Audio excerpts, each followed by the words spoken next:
accepter les cycles. Bah, c'est un truc où souvent je me suis un peu tapé dessus quand tu sais, t'as des journées qui étaient moins bien. On a un peu parlé, t'as des journées qui sont moins bien. T'as même des fois des semaines qui sont moins bien. Et en fait, d'accepter que ça va et ça vient, toi. On a tous vécu la journée un peu parfaite. Ouais. Et tu dis, il y a un truc que je devais T'essaies bien de la faire. recapturer. Ouais. Et c'est sûr que je peux la refaire, toi. Qu'est-ce que j'ai fait? Je me suis réveillé à telle heure. Et donc, tu essaies de recapturer, ça se passe jamais comme ça. Et donc, moi, mon seul truc, c'est quand j'ai une journée off, c'est juste pas me saboter totalement, toi. Donc, pas partir en mode, notamment, toi, si t'es un peu déprimé, par exemple, annuler des projets que t'avais entamés, toi, en disant, ouais, ça marchera jamais, et tu cancelles le truc. Et aussi, faire gaffe à tout ce qui est un peu émotion trop forte. Quand t'es un peu triste, déprimé, tu te doutes qu'il faut éviter de prendre des décisions. Mais il y a aussi la question de l'optimisme. Et on a déjà parlé que j'avais surcommandé en 2021 pour 2022. Avec Covid, et on s'était retrouvé dans une merde pas possible pour écouler le stock. Et j'ai repensé à aussi un épisode en Chine, ce qui s'est passé, où j'ai totalement craqué. On a visité une usine, et je sais pas pourquoi, tous les produits de cette usine, je me suis dit, on va tout exploser, toi. Ils avaient des chargeurs, ils avaient plein de trucs. Et tous ces produits, c'est sûr, le marché sur Amazon, il est excellent, on y va.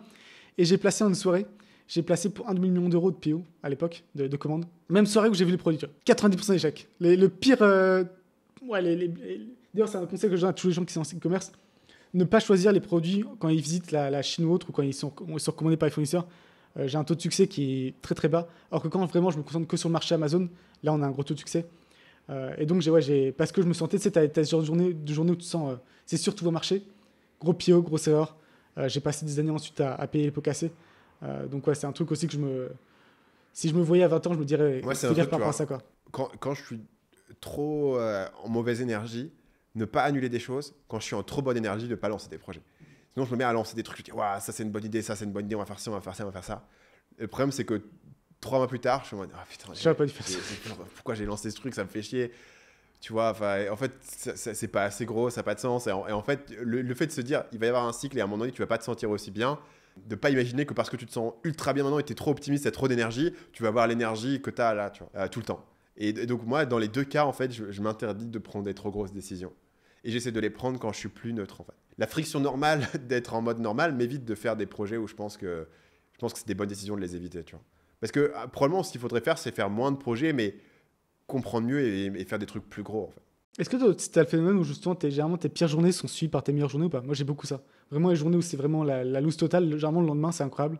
T'as pas ça spécialement? Non, moi, je suis sur des cycles de plusieurs semaines. Plusieurs semaines toi, ok. Alors vraiment, il y a des moments moi, c'est des journées, où vraiment, je suis genre pendant genre 6 semaines. Genre je travaille toute la journée et à la fin je suis même pas fatigué. Genre je dors moins, littéralement je dors, au lieu de dormir 8 heures par nuit, je dors 6 heures par nuit, je me réveille et je suis en mode, ouais, je suis trop bien, etc. Et du coup ça dure une certaine période. Effectivement je suis en mode mais qu'est-ce que j'ai fait différemment, qu'est-ce qu'il fait? Et après, au bout d'un moment, je commence à fatiguer. Et souvent, ce que je fais dans ces périodes-là, c'est que je pousse à fond. Ouais. Et je lance aussi plein de trucs. Et du coup, ça s'accumule. Parce que ça devient trop. Je suis fatigué. Et après, je suis en mode, ah merde, j'ai lancé trop de projets. Pourquoi est-ce que j'ai fait tout ça? J'ai envie de simplifier. Donc, je me mets à simplifier à côté des trucs. Et après je simplifie. J'ai plus grand-chose. Je suis trop reposé. Je suis bien. J'ai un nouveau truc. Ça marche. Et je repars, tu vois. Souvent, je suis comme ça. Est-ce que c'est pas un peu, tu sais, on a parlé dans l'épisode d'avant avec Pierre-Élie sur l'aspect physique, c'est la progressivité. Justement, que tu te blesses quand tu pousses un peu trop et après, tu fais plus rien, c'est mauvais. Est-ce que c'est pas justement peut-être ça qu'on n'a pas encore totalement maîtrisé? En fait, il y a deux hypothèses. L'hypothèse numéro 1, en fait, c'est la bonne manière de faire. Et quand tu as max d'énergie, il faut pousser à fond. C'est ça. Et après, quand tu as moins d'énergie, il faut te reposer. Donc, ça serait l'hypothèse des saisons. Tu vois, l'idée, ok, les paysans, c'était la récolte, ils charbonnent. C'est l'hiver, ils foutent rien. Les sprints de lion. Tu fais des sprints, exactement. Tu manges pas comme une vache, tu manges pas un lion, quoi. Tu sprints et après, tu te reposes, tu fais la sieste. Ce qui est très bon comme message, très bien, parce que personne ne veut s'identifier en tant que vache. Tout le monde veut être un lion, toi. Donc, ouais. Donc, soit l'hypothèse, c'est ça. C'est, en fait, effectivement, il faut pousser quand tu as de l'énergie. Et après, c'est ok d'avoir des périodes plus basses. Ou alors, est-ce que la leçon, c'est... En fait, le problème, c'est que tu te burn out et après, tu es fatigué et après, tu burn out. Alors, donc, il faudrait lisser. Et quand tu as plus d'énergie, volontairement te limiter et pas trop lancer de trucs pour lisser. Et quand tu as moins d'énergie, du coup, bah, tu récupères et tu es sur un truc qui est un peu au milieu, tu vois. Et je pense que les deux sont valables. D'un point de vue de la manière dont moi, je travaille, en fait, souvent, sur un pic d'énergie, je peux écrire une vidéo genre en une journée, tu vois. C'est ça. Et donc, évidemment, si je peux écrire une vidéo en une journée, est-ce que c'est grave s'il y aura une autre semaine où j'aurai pas trop d'énergie, où je vais pas écrire grand-chose? C'est pas très grave, en fait.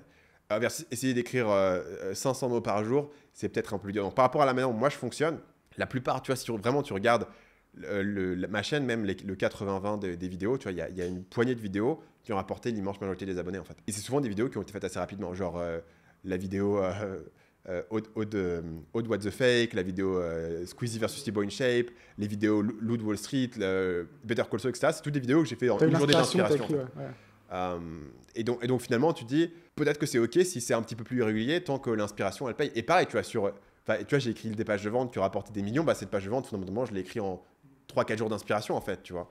Et donc finalement, le fait qu'il y ait peut-être eu 3 mois sur la même année où, en fait, finalement, j'ai pas produit grand-chose, c'est pas forcément si grave. Mais ça vient aussi tu vois, de la nature de mon business, et finalement, ça peut être cyclique. Même, tu vois, le business de vente de formation, c'est cyclique, c'est-à-dire, tu fais un lancement pendant une semaine, et après, tu peux pas, pendant 3 semaines, tu fais rien, en fait. Enfin, tu bosses, mais tu n'as pas de lancement, etc. Donc, ouais, tu peux avoir un gros push, faire un truc, ça va faire quasiment ton année en termes de chiffre d'affaires potentiel, tu vois, même si tu le fais tous les mois. Et donc, du coup, j'ai eu tendance à aller là-dedans, mais je pense qu'effectivement, ça accentue les hauts et ça accentue les bas. Mais moi, le truc que je change, c'est vraiment de ne pas lancer des projets, parce que pour le coup, tu as trop d'énergie, tu dis, ouais, je pourrais faire... Ben, évidemment que je pourrais rajouter ça toutes les semaines, évidemment, je pourrais faire ci, mais ça prend que 3-4 heures par là, et en fait, tu vois, tu t'es rajouté 10 heures de travail par semaine, et en fait, après, tu n'as plus la même énergie, Après, et c'est trop, tu vois, et tu dis, putain, faut que je serre les dents et que je finisse ce truc, mais tu te sens, t'es pas heureux et t'es pas sain avec cet élément. Donc, pas trop se commit. Et donc, du coup, si j'ai beaucoup d'énergie, maintenant, mon truc, c'est de me dire, je vais me commit sur un projet qui va prendre 4 semaines. Faire un sprint.